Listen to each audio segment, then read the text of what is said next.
Hi, good morning. In this part of the video, we are going to cover long answer question. In this video, we will cover 1 to 4 question, and in the next part of the video, we will cover 5 to 8 questions. So let's start. मैंने कोशिश किया है कि answer को छोटा से छोटा और कॉन्टेक्सचुअल बनाया जाए ताकि आप अच्छे से इसको लिख भी सकें और याद भी कर सकें. तो चलिए शुरू करते हैं. क्वेश्चन नंबर आपका 1 स्क्रीन पे है. The purple scarf and the plastic shopping bag. आपको पता है कि यही दादी माँ की पहचान रहती है. यही लेकर के वो जब चलती है तो पोइट तुरंत ही समझ जाता है कि मेरी दादी माँ है. तो जो बैगनी कलर की दुपट्टा होती है और प्लास्टिक बनी हुई शॉपिंग बैग होती है, suggest the social position of the speaker. यह जो वक्ता होते हैं या स्पीकर होते हैं उनका सामाजिक स्थिति क्या है उसके बारे में सुझाव देती है. तो इसको आपको व्याख्या करना है या एक्सप्लेन करना है. तो इसमें दे रखे हैं आंसर में, the grandmother's shopping bag was made of plastic. जो ग्रैंड मदर की शॉपिंग बैग होती है वो किसकी बनी होती है? प्लास्टिक की बनी होती है. इट इंडिकेटेड दैट, यह इस बात को दर्शाती थी that they were from a middle class family, कि वो एक मध्यम वर्ग जो परिवार होते हैं उससे आती है या आती थी. She also had a purple coloured scarf. उनके जो है पर्पल कलर की बनी हुई एक दुपट्टा भी थे. तो ये तीनों चीजें जो है किस चीज के सिग्निफिकेंस बता रही है मौत? तो मिडिल क्लास जो फैमिली होती है, मध्यम वर्गीय परिवार, उनके बारे में बताती है. क्योंकि मध्यम वर्ग जो परिवार होते हैं वही शॉपिंग बैग या तो लटका के जाते हैं या इस तरह के जो स्कार्फ होते हैं उनका इस्तेमाल करते हैं. नेक्स्ट चलते हैं क्वेश्चन नंबर 2 में और देखते हैं इसमें क्या कहते हैं. देखिए क्वेश्चन नंबर 2 लिखा हुआ है, how does the poet express the close and emotional relationship with his grandmother. जो कवि होते हैं वो अपनी जो दादी माँ होती है उससे कैसे एक क्लोज और एक इमोशनल का मतलब क्या होता है? जिसमें हंसना रोना सब आता है, उस प्रकार का जो संबंध होते हैं वो पोएट क्या करते हैं? एक्सप्रेस करते हैं, बताते हैं. वो कैसे बताते हैं तो इसी के बारे में चर्चा करना है. बहुत छोटा कर दूं मैं आंसर को, हालांकि आंसर इसका बड़ा होगा, कोशिश किया हूं कि छोटा करने का. आंसर में दे रखे हैं कि the poet is close to his grandmother. Poet grandmother के बहुत करीब होते हैं, क्योंकि पोएम पढ़ने से आपको पता चल गया होगा इन चीजों का.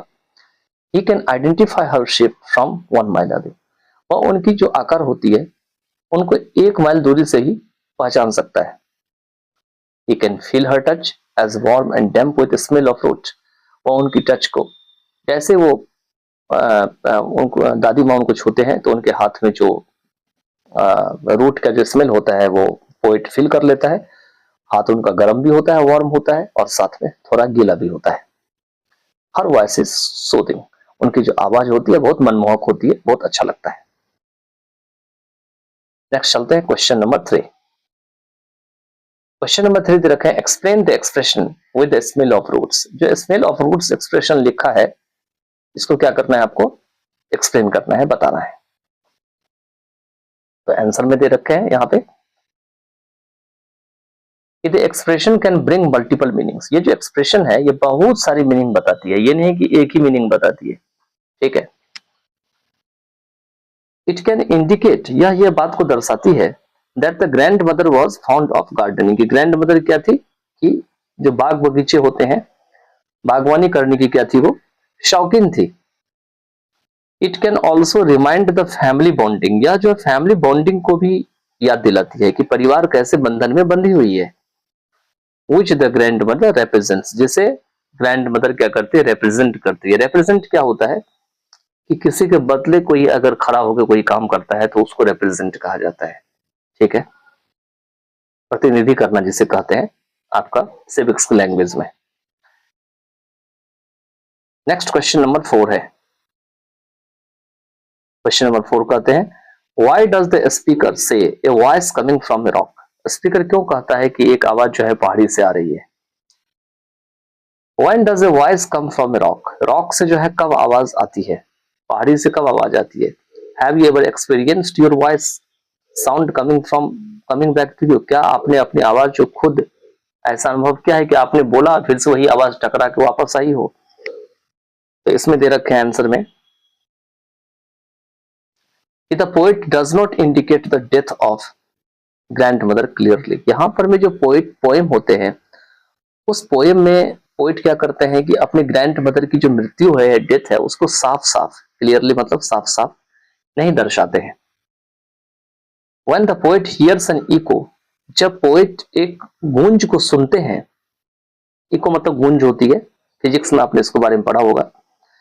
He imagines, तो वो कल्पना करते हैं that it is the grandmother's voice, कि यह किसकी आवाज है, तो ग्रैंड मदर की आवाज है। That is coming to him from a rock, जो कि उनके पास कहां से आ रहे हैं, तो पहाड़ी से आ रहे हैं।